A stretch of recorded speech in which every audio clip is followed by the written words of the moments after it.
Blood drips onto white marble, each drop echoing like a judge's gavel in the sudden silence of St. Regis Astor Court. Julian Steele, billionaire, destroyer of companies, maker of fortunes, towers over a kneeling black waitress, his Armani suit stained with Chateau Margaux, his composure shattered like the glass at their feet. "Are you stupid? Can't even do a simple job right, you worthless—" The words slice through crystal chandeliers and champagne bubbles, through designer gowns and platinum watches, landing like blows on Ava Harper, 25, invisible, bleeding from shattered champagne glass, wearing the uniform of those who serve but never speak. She should cower. She should beg.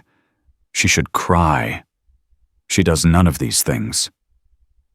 Rising with the kind of grace they don't teach at Harvard, but life carves into your bones, Ava meets his fury with something far more dangerous than anger: absolute calm. "My apologies, sir." Her voice carries across the ballroom like a prophecy, making Marcus Sterling's fingers tighten on his champagne flute, the Sterling Ventures insignia catching light like a secret about to explode. Someone, somewhere, presses record. 6 months before blood stains marble, Marcus Sterling sits behind a mahogany desk that has witnessed the birth and death of empires, his 73 years carved into laugh lines and worry creases that tell stories of both triumph and loss. Across from him, Ava Harper holds a cup of Ethiopian coffee with the same steady hands that once gripped Olympic starting blocks, waiting for the gun that would change her life, though not in the way she'd dreamed. "Tell me, Ava," Marcus says, his voice carrying the weight of 3 decades building Sterling Ventures from a 2-man operation to a kingmaker firm that shapes industries. "What do you see when you look at Julian Steele?" On the wall behind him, a digital display scrolls through Apex Dynamics' meteoric rise, 50 billion in valuation, 40,000 employees across 6 continents, one man's ego inflated beyond any reasonable measure. Ava studies the photos carefully. Julian ringing the NYSE bell, Julian shaking hands with presidents, Julian standing triumphant on the graves of companies he's devoured. Each image a testament to ruthless ambition. "I see my father," she says finally, and Marcus leans forward because Ava rarely mentions the man who walked out when Noah's diagnosis came in, when medical bills replaced college funds, when dreams became luxuries they couldn't afford. Someone who mistakes cruelty for strength, who builds himself up by tearing others down. The plan unfolds like origami in reverse. Complex made simple through careful explanation. Operation Truth Mirror, Marcus calls it. Ava will return to the world she knows intimately, the one where she spent 4 years balancing trays and textbooks, funding her Columbia education one champagne flute at a time. She'll serve drinks to men who see servants as furniture, who mistake silence for stupidity, who reveal their true selves to those they deem unworthy of performance. "I need to see who wants to dance with our money," Marcus explains, though they both know it's more than that. It's about Noah, struggling through physical therapy while teaching himself to code with hands that don't always obey. It's about the 50,000 workers Julian bragged about optimizing last quarter, their lives reduced to numbers on a spreadsheet. It's about the fundamental difference between building wealth and building worth. The irony isn't lost on either of them. Ava Harper, Columbia summa cum laude, accepted to Harvard Business School, about to defer her admission to serve canapes to men who'd fire their own mothers for a quarterly stock bump. But she's done harder things. She's held Noah through seizures that lasted hours, chose hospital waiting rooms over Olympic glory, traded gold medals for golden opportunities to keep her brother alive and dreaming. Now, in the present that will soon be past, Julian Steele commands the attention of 200 guests at the St. Regis, his voice carrying over crystal and silver like a general addressing troops before battle. Behind the practiced charm lurks something else. The desperate hunger of a Detroit boy who once wore the same shoes for 3 years, who learned that power means never being powerless again, who buried his past under designer suits and carefully cultivated contempt. "Ladies and gentlemen," he announces, his smile sharp enough to cut glass, "tonight marks a new chapter for Apex Dynamics. With our AI defense systems, we're not just changing the game, we're ending it for our competition. Human inefficiency will be a relic of the past." The crowd applauds because that's what crowds do when billions speak. But in the corners, phones glow with different stories.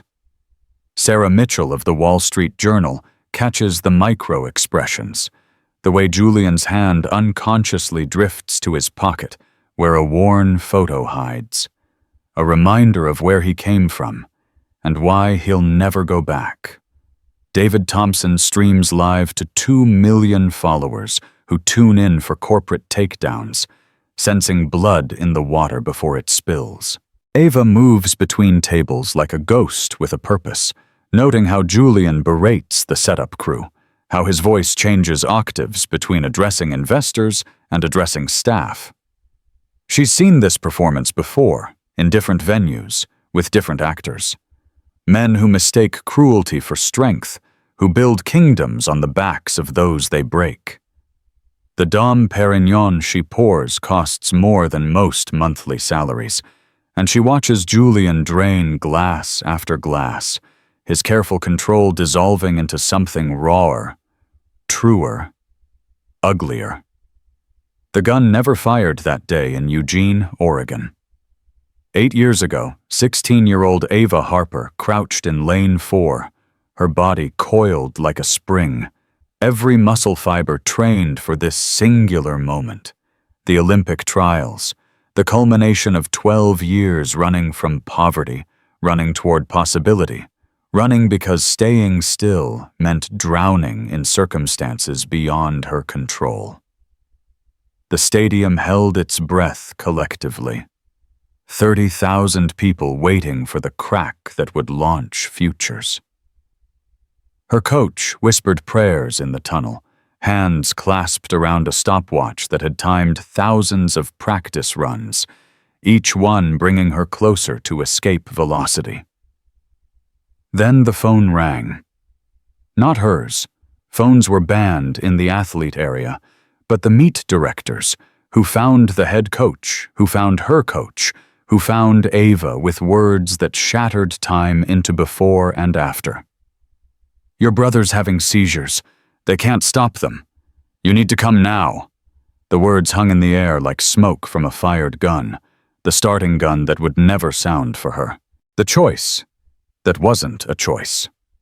Noah, 8 years old, fighting for his life in a sterile hospital room 200 miles away, or the starting blocks that promised escape from every food stamp dinner, every eviction notice taped to their door, every night their mother cried over bills that multiplied like cancer cells. Ava stood up, peeled off her number, 377, she still remembers, handed it to a confused official, and walked away from the only future she'd ever imagined. The hospital in Portland smelled like disinfectant and despair. Noah's small body convulsed against machines that beeped accusations, cerebral palsy complications, status epilepticus, emergency brain surgery needed, 6 figures minimum, insurance laughing in their faces with fine print exclusions. Their mother had already taken 3 mortgages on their grandmother's house. Their father had been gone since Noah's diagnosis made him realize some races can't be won by running away. That's when Marcus Sterling appeared, not like a fairy godfather, but like a businessman who recognized potential energy begging for transformation. He'd read about Ava in the local papers, the track star who chose family over fame, The girl who walked away from glory for something more precious than gold. Sterling Ventures needed someone who understood sacrifice, who could see past surfaces to the structural integrity beneath, who knew that sometimes the most important races are the ones we choose not to run. "I'll pay for the surgery," he said simply, cutting through their protests with practiced efficiency. "And your education. In return, you'll learn my business. This isn't charity. It's an investment in character, the only commodity that appreciates regardless of market conditions." 8 years later, that investment has yielded compound returns beyond any spreadsheet projection. Ava Harper, Columbia University, summa cum laude despite working 3 jobs, fluent in the languages of both service and power, accepted to Harvard Business School, but willing to defer for a different kind of education, learning to read men like Julian Steele the way she once read tracks, looking for the false start that reveals everything.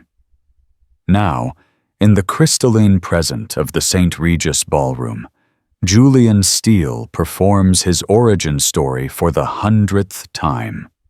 Each iteration more polished, more distant from truth.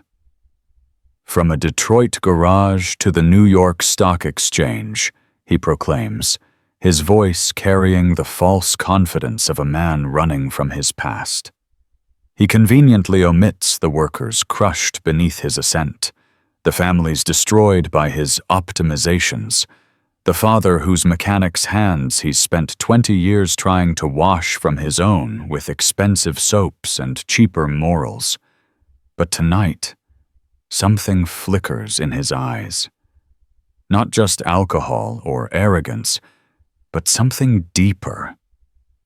His hand keeps finding his jacket pocket, touching the photograph like a talisman or confession.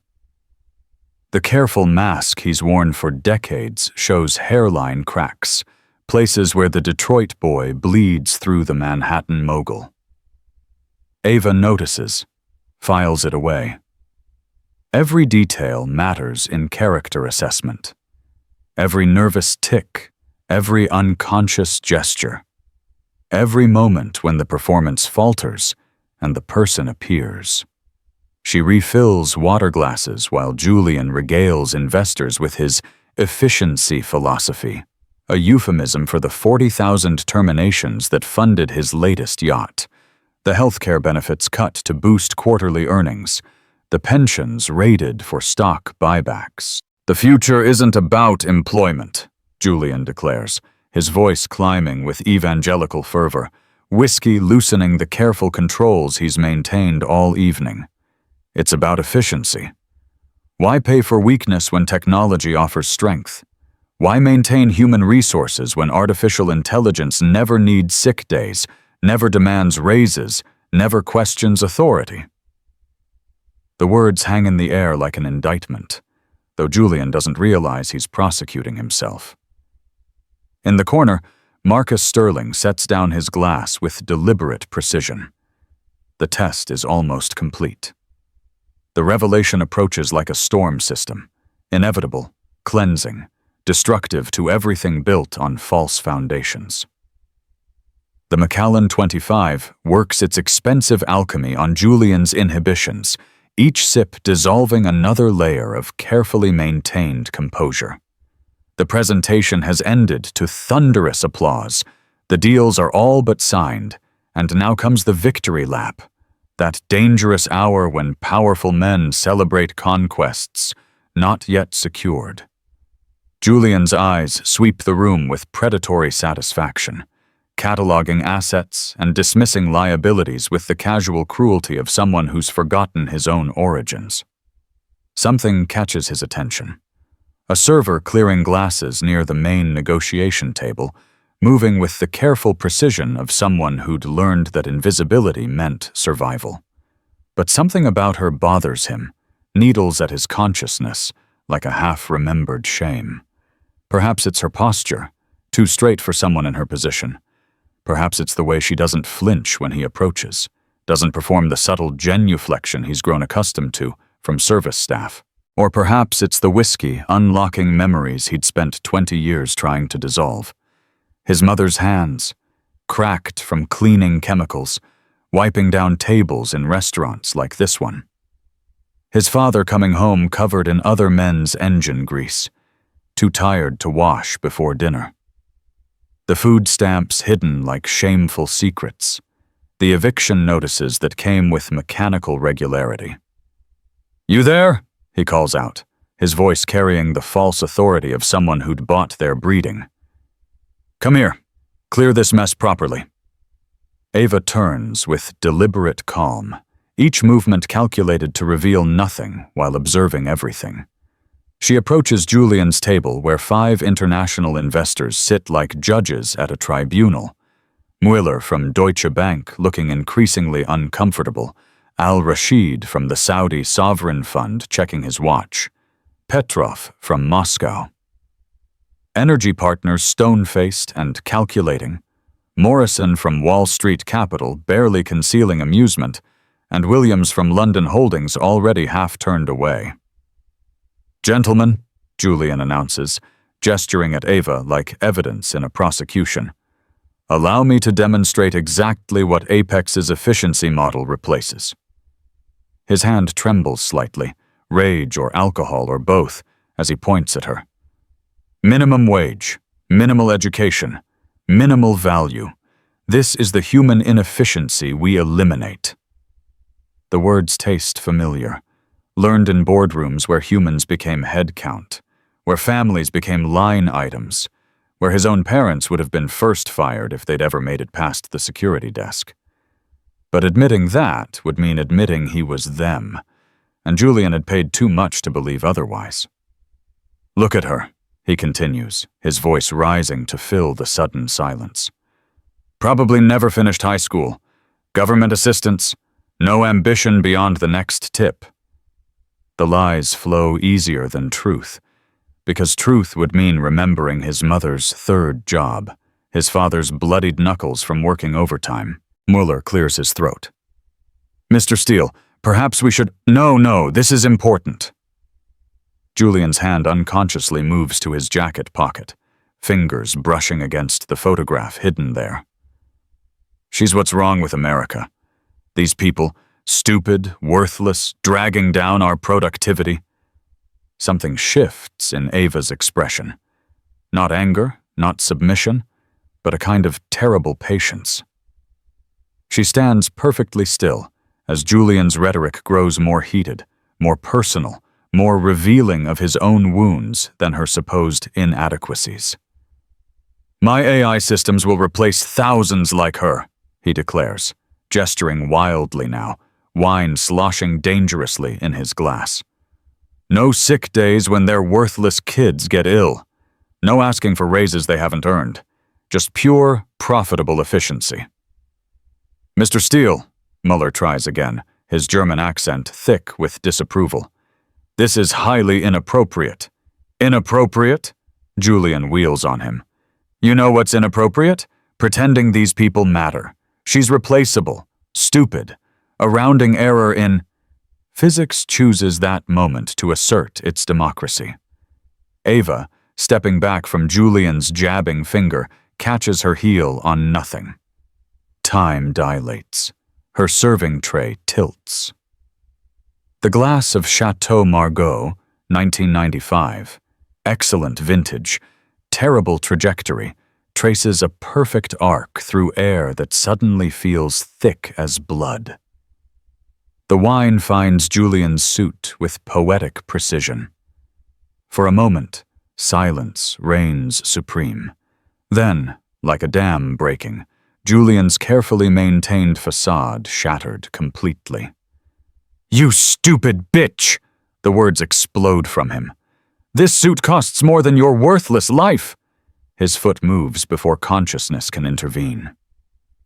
Italian leather meets flesh and bone, grinding down on Ava's hand as she kneels to clean the wine. Blood mingles with Bordeaux on marble, a communion of cruelty witnessed by 200 phones rising like salutes at a funeral. "Someone get this stupid woman out of here!" Julian screams, unaware that his words are already echoing across social media, that Hat Apex scandal is trending before security can even respond, that his destruction is being live-streamed to millions who recognize in his cruelty their own daily humiliations. Marcus Sterling rises from his corner table with the deliberate grace of a man who's waited precisely for this moment. His movement through the crowd creates its own geography, conversations dying, bodies parting, attention focusing like light through a lens. At 73, he moves with the confidence of someone who'd outlasted companies, recessions, and the hollow men who confused cruelty with strength. "That's quite enough, Mr. Steele." 4 words, delivered with surgical precision. Julian turns, wine still dripping from his ruined suit, his face cycling through emotions like a slot machine seeking a winning combination. Relief flickers first. Here's Marcus Sterling, the biggest fish in tonight's ocean. "Marcus, thank God, this stupid—" The words die as Marcus kneels beside Ava, his movement careful, respectful. His hand, steady from decades of signing deals that reshaped industries, gently helps her to her feet. "Are you hurt?" he asks quietly, examining her bleeding hand with genuine concern. The question hangs in air that suddenly feels charged with possibility. Julian's mouth opens and closes like a fish discovering air was never meant for breathing. "Do you know?" Marcus says conversationally, still supporting Ava but now addressing the room. "I've spent 50 years building Sterling Ventures. 50 years learning to read people, to separate those who build from those who break." He pauses, letting anticipation build. 3 years ago, I met a remarkable young woman. Columbia University, summa cum laude, former Olympic hopeful who chose family over glory, someone who funded her education by serving people like us, learning our weaknesses while we ignored her strength. The silence deepens. "This is Ava Harper," Marcus continues. "My protege, my successor at Sterling Ventures, my daughter in every way that matters." The last phrase detonates like perfectly placed charges. Phones flash like lightning, capturing the exact moment Julian realizes he's been played. But Marcus isn't finished. For the past 6 months, Ms. Harper has been conducting due diligence of a different sort. Not on spreadsheets, but on character. She's been taking the true measure of those who want Sterling Ventures money. "This is entrapment," Julian's voice cracks. "You set me up." "This is business," Ava interrupts, her voice carrying that same unsettling calm.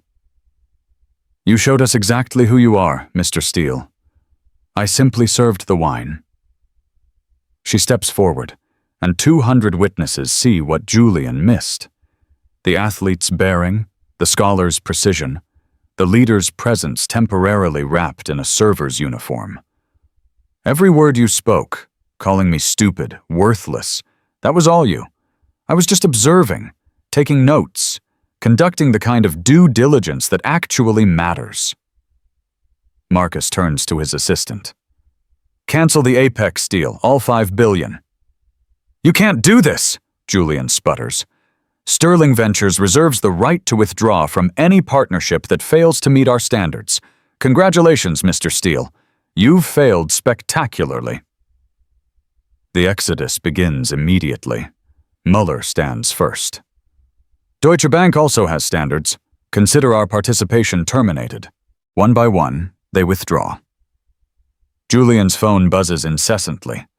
Board members watching the live stream that's already at 2 million views and climbing exponentially. His hand finds the photo in his pocket.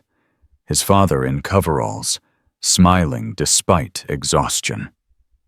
The image flutters to the floor beside Ava's blood, beside any chance of redemption that didn't begin with admitting he'd become everything his father taught him not to be. "Everyone makes choices," Ava says, loud enough for the cameras.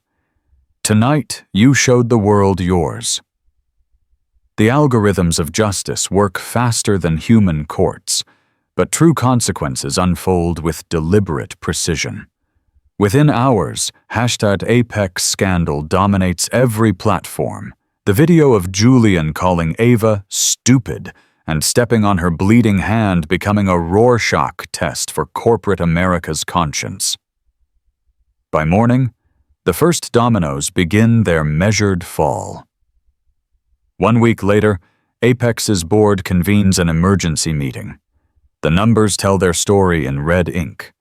20% value evaporation and accelerating, major clients initiating contract reviews, employee channels erupting with long-suppressed grievances.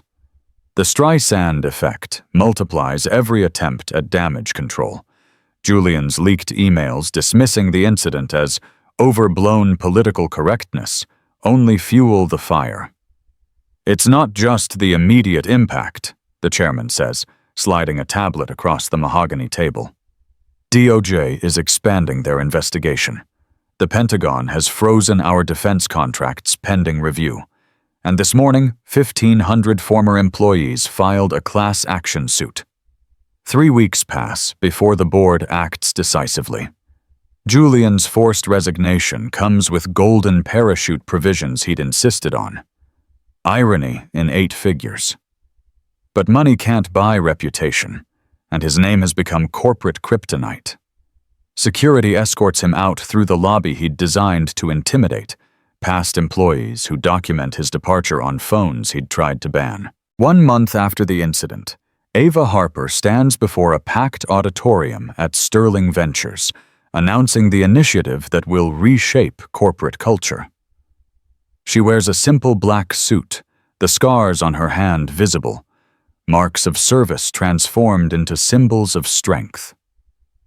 The Harper Initiative invests $100 million in companies that see workers as assets to elevate, not costs to cut, she announces. Noah beside her in his wheelchair, their shared triumph worth more than any medal. We're proving that dignity drives profits, that character creates value. Noah's presentation follows, his speech software turning limitation into innovation. My sister gave up her race so I could run mine. Today, Dignity Tech creates assistive technology for workplace inclusion. Our Series A funding values us at $200 million, realistic, sustainable, focused on impact over inflation. The announcement catalyzes change across Silicon Valley. Companies scramble to audit their practices, to implement character clauses in executive contracts. The old move fast and break things gives way to build thoughtfully and include everyone. 2 months post-incident, Julian's transformation begins not with grand gestures, but small recognitions. His Detroit apartment, he couldn't afford Manhattan anymore, becomes a classroom where he tutors kids in coding. His students don't know his history. They only know Mr. J shows up consistently, treats them with respect he once reserved for billionaires. Everyone deserves dignity, he tells them, meaning it now in ways he never could before. His father works beside him, their relationship rebuilding slowly. No dramatic reconciliation, just 2 men learning to see each other clearly, perhaps for the first time. Julian's public letter of apology, published 6 months after the incident, doesn't seek forgiveness but offers warning. I became everything I once hated.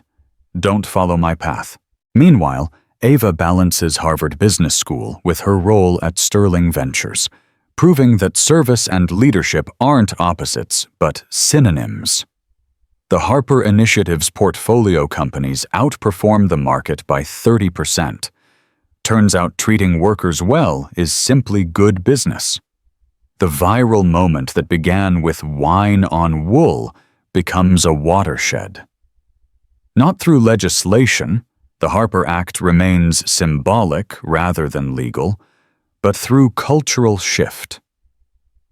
Companies discover that cruelty is expensive, that dignity compounds like interest, that the only sustainable success is shared success. 6 months after wine met wool, the Ava effect has transcended business schools and boardrooms to become a cultural touchstone. Harvard and Wharton compete to add the case study to their curricula, professors exploring how one moment of revealed character reshaped corporate values.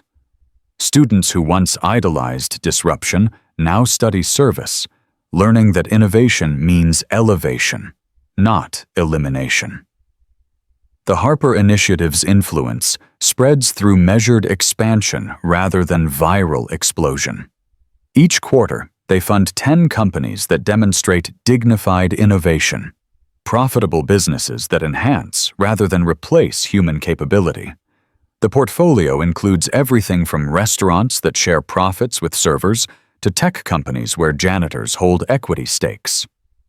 Ava's TED Talk accumulates views like compound interest, 5 million in the first month, 10 million by the second, eventually reaching the quiet ubiquity of required viewing in business schools worldwide.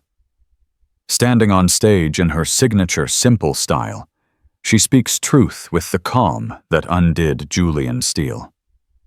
I learned more about leadership serving champagne than most learn earning MBAs. Every tray taught balance. Every spill taught recovery. Every insult taught me that those who need to step on others to stand tall are already falling. In Detroit, Julian's redemption takes shape through consistent service rather than dramatic gestures. The community center where he volunteers has become a coding academy for displaced workers, teaching skills the modern economy demands. His students, former factory workers, single mothers, kids from his old neighborhood, know him only as Mr. J, who helps with patience rather than judgment. Everyone starts somewhere, he tells them, remembering his own beginnings.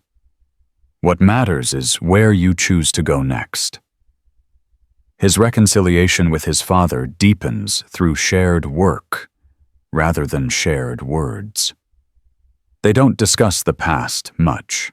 Some wounds heal better through action than apology.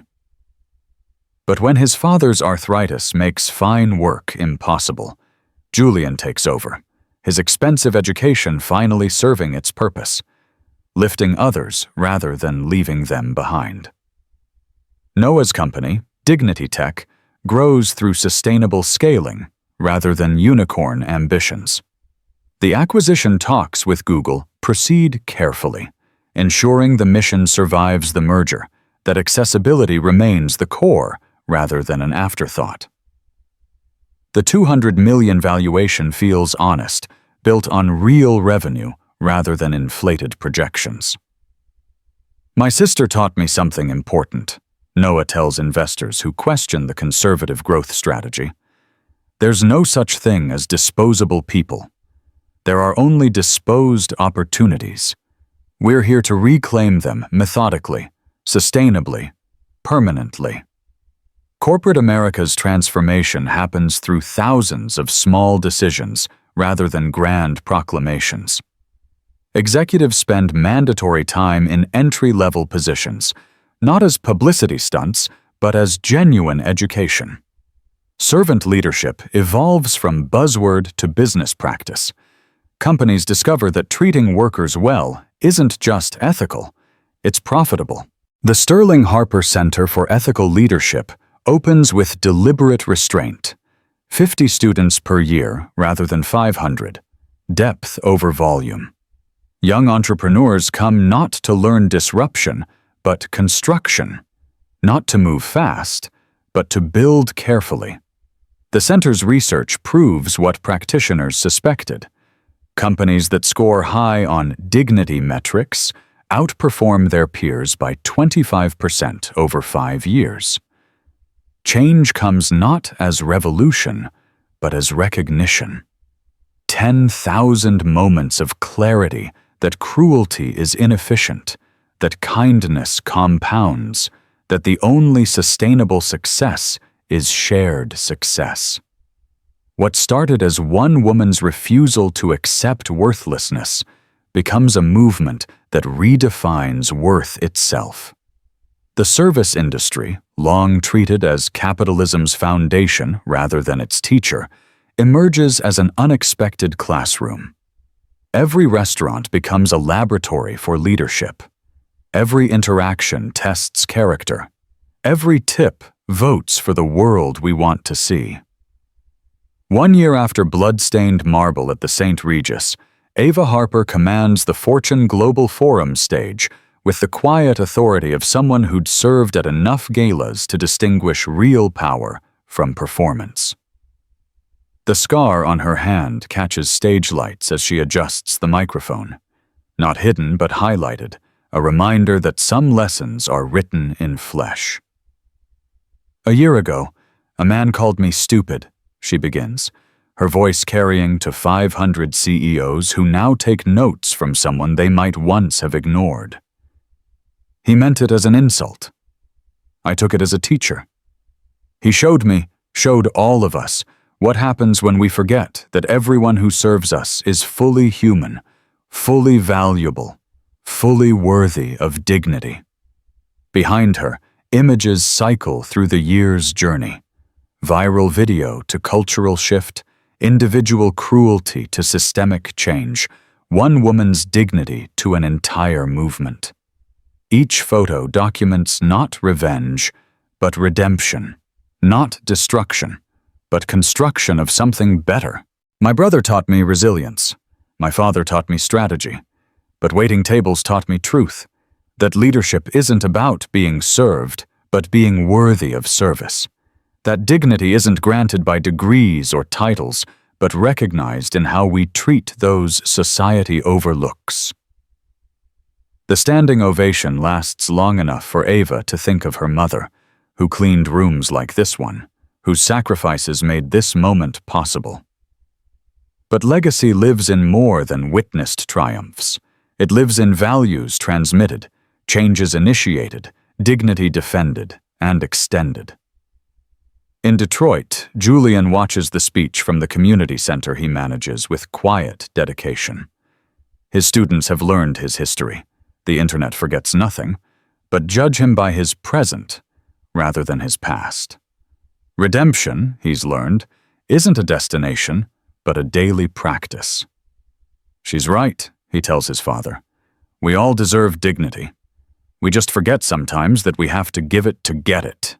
The final scene unfolds in Boston, where Ava balances Harvard coursework with family dinner, where Noah's success hasn't dimmed their bond, where Marcus joins by video from wherever Sterling Ventures' new vision leads, always building, always including, always remembering that wealth without worth is just numbers on a screen.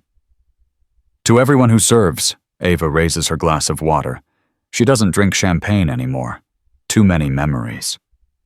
"To everyone who rises by lifting others," Noah adds. The camera pulls back to reveal a simple truth etched in marble and memory. Power isn't about who you can step on, but who you can lift up. The service industry had always known this.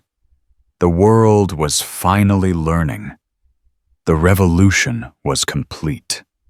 The revelation continued.